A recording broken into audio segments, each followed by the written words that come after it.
Salam Indonesia. Anda menyaksikan berita terkini bersama saya Arna Seputra. Pemirsa, Kanselir Jerman Angela Merkel menggelar kunjungan ke Washington DC, Amerika Serikat.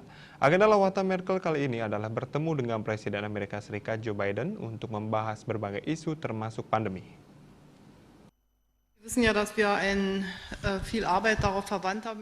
Angela Merkel sudah bertemu dengan 4 Presiden AS selama menjabat sebagai Kanselir Jerman. Merkel bertemu dengan Presiden Joe Biden di Gedung Putih untuk mempererat hubungan kedua negara. Kedua pemimpin membahas berbagai isu termasuk pandemi, kebangkitan Tiongkok, dan pipa gas alam dari Rusia ke Jerman yang belakangan mengganggu hubungan AS-Jerman. Sebelum bertemu Biden, Angela Merkel juga menerima penghargaan gelar kehormatan dari Universitas Johns Hopkins.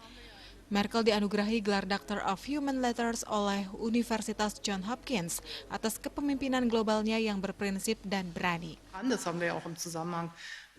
My view on Nord Stream 2 has been known for some time. Good friends can just... Angela Merkel tidak mencalonkan diri kembali dalam pemilihan September mendatang, sehingga banyak yang menganggap kunjungannya kali ini merupakan kunjungan politik menjelang akhir masa jabatannya.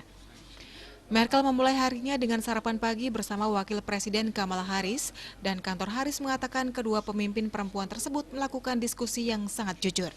Tried to essentially blackmail Ukraine. Untuk mencegah penyebaran COVID-19, ingat pesan Ibu selalu terapkan 3M, wajib memakai masker, wajib mencuci tangan, dan wajib menjaga jarak, serta wajib menghindari kerumunan. Dengan penerapan perilaku 3M, Indonesia segera terbebas virus corona menuju Indonesia maju. Tetaplah bersama Bali TV. Salam Indonesia.